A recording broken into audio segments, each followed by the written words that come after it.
Conor McGregor is suspended for 18 months after violating the UFC anti-doping policy. He missed 3 attempted biological sample collections within 12 months in 2024, which counts as a violation. His suspension begins on September 20th, 2024, and ends on March 20th, 2026, making him ineligible to compete again at the UFC White House event in June 2026. Khabib Nurmagamedov doesn't miss this opportunity and continues to poke fun at Conor McGregor by sharing the news of his suspension on social media.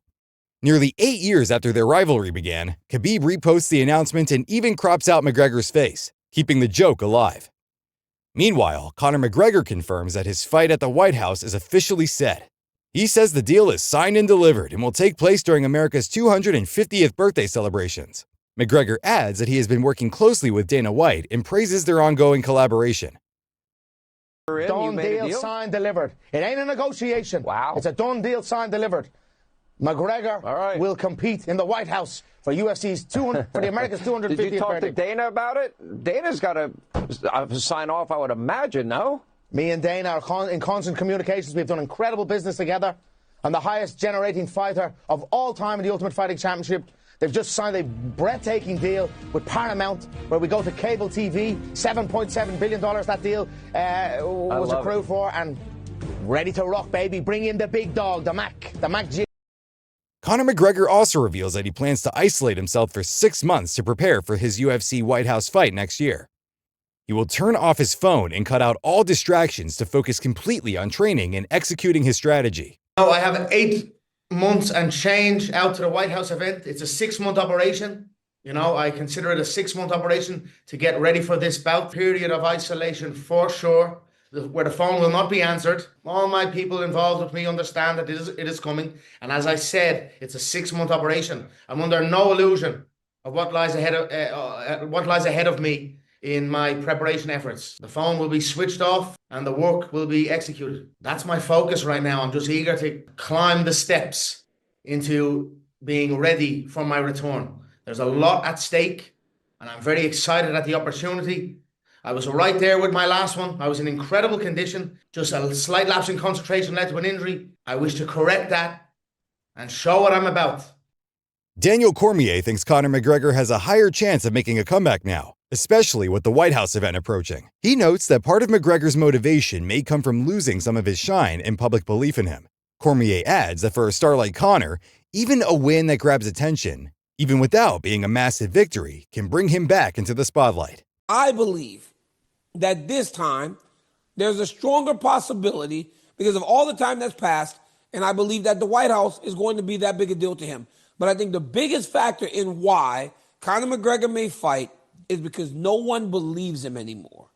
And some of that shine is starting to wear off. It doesn't matter how much money you got, Chill. When you're a guy that develops the level of stardom that he reached, when you're a guy that loves the attention and the adulation, and it starts to fade, then you come back and you do what you did before. Because guess what, Chill? It doesn't have to be a big win. It just has to be a win or a fight that propels him into the spotlight. Daniel Cormier believes the fight with Michael Chandler is perfect because Chandler stays on his feet and is dangerous in striking. He believes Conor McGregor is returning not just to compete, but because his star power has faded and fans are less captivated by him. Cormier adds that once McGregor is back in the spotlight, whether training or fighting, he will draw attention and thrive in the chaos he is known for, making it certain he will return to the cage. I believe the Chandler matchup is a great matchup because Michael won't wrestle him, and he's dangerous when he's striking. So yes, I think he's coming back, but it's not because he wants to compete. I think he's coming back because he understands now that people aren't just in on the Conor McGregor business anymore. You and I spoke about this show before. Put Conor in a thumbnail, 100,000 views. Didn't matter. Now it doesn't matter. Put Conor in the thumbnail, don't put Conor in the thumbnail. People just like, we're kind of over it. But the moment he's back in the spotlight, really getting ready to fight, or he fights, he'll be right back where he needs to be. Then he can be as crazy as he wants to be, because that's when he gets as ridiculous as he ever is, whenever he has more spotlight than he normally does. Meanwhile, Jon Jones is also looking to make a comeback and fight at the White House card. However, Dana White makes it clear that Jon Jones is not his priority for the UFC White House event. even though Jones wants to fight. White hints that Conor McGregor will headline, calling him a fighter the UFC can always rely on, even in unpredictable circumstances. It's not even about him winning the belt. You know how I felt about him. I can't risk putting him in big positions in a big spot and have something go wrong, especially the White House. On the other hand, the fight that is grabbing attention at the moment is the main event of UFC 321, where Tom Aspinall and Ciryl Gane will compete for the heavyweight belt. Aspinall is the favorite, but the pros are also not ruling out the chances of Ciryl Gane. Joe Rogan highlights that Ciryl Gane, standing 6'5" and weighing nearly 250 pounds, moves with surprising speed and fluidity, drawing comparisons to Stephen Wonderboy Thompson. He notes that Gane has changed how striking is approached in the heavyweight division, but wonders if his style will be enough to beat Tom Aspinall. But I mean, Ciryl Gane, who's 6'5", 247 pounds, moves like a 170-pounder. It's crazy. He's bouncing like Wonder Boy, like bouncing like this the entire fight, bouncing, throwing feints, like completely changed the standard of heavyweight striking. And I'm not exaggerating. I watched it 3 times.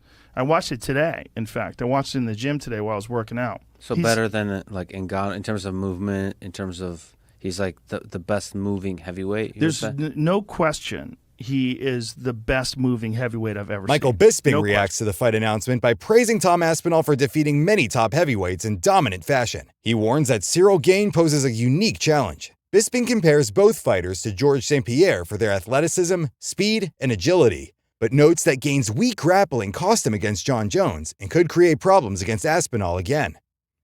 Now, when you look at the UFC heavyweight rankings, as I say, Tom has beat most of them, and he's beat them in style, and he's knocked them all out. Curtis Blades, Sergey Pavlovich, Alexander Volkov, whoever they are, he's beaten them all up. But Ciryl Gane is a little bit different. Now, of course, Jon Jones beat Ciryl Gane in quick fashion, took him down in the first round, submitted him with a front choke. But Ciryl Gane is the same as Tom Aspinall in terms of athletic ability. When I say that Tom Aspinall is a heavyweight Georges St-Pierre, that kind of goes to Ciryl Gane as well. The man's gigantic. He's very quick. He's agile. He's light on his feet. He could run any sport on the planet. And he's almost like Georges St-Pierre and Tom Aspinall in the fact that he's got all those athletic attributes and qualities, but he doesn't have the grappling. That's what cost him against Jon Jones. And that's probably what's going to cost him against Tom Aspinall. Michael Bisping describes the matchup as risky since it's heavyweight MMA, but believes Tom Aspinall has the grappling edge. He notes that Aspinall has been training jiu-jitsu since he was 15 and expects his father will encourage him to use it. Bisping also reminds fans that Ciryl Gane once made Francis Ngannou wrestle, showing his striking danger. Yet he still favors Aspinall to win. This is a dangerous fight. This is heavyweight MMA. But Tom Aspinall can grapple. We've seen him take people down. He's done jiu-jitsu since he was about 15 years old. His dad is going to be on his case, and that's an absolute fact, saying, hey, you're not messing with this guy. Take him down. Show him what you can do. Show the world your grappling capability. Remember, Ciryl Gane turned Francis Ngannou into a wrestler, okay? So he's a very, very credible threat on the feet. But of course, I do fancy Tom Aspinall to get the job done. The fact that he isn't fighting Jon Jones is insane, but we've talked about that till the cows come home, so I'm not going to bore you on that subject anymore. But just you wait. Jon Jones is probably going to pop up on Twitter. If he doesn't beat Ciryl Gane as fast as what Jon did, guarantee we're going to get some tweets. Senior MMA journalist Ariel Helwani also talks about Tom Aspinall's first official title defense against Ciryl Gane, a matchup that has been anticipated for years. He explains that Aspinall requested the fight to be held in Abu Dhabi due to the favorable taxes and its proximity to home, and the UFC approved the location. Defending his undisputed gold, technically for the very first time, against the pride of France, the French prince himself, bon gamin himself, the one and only Ciryl Gane. These two have been going back and forth for the better part of 2, maybe 3 years. Well, this was the fight that we all thought was going to happen in Tom's official first title defense, and so it is in fact going to happen. Tom wanted to fight in Abu Dhabi. That was the sense that we got when he became undisputed champion.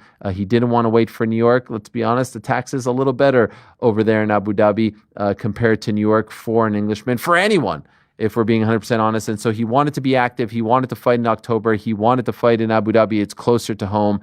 That's it for today's video. What do you think about the matchup? Share your thoughts in the comment section. And make sure to subscribe and like if you enjoyed the video.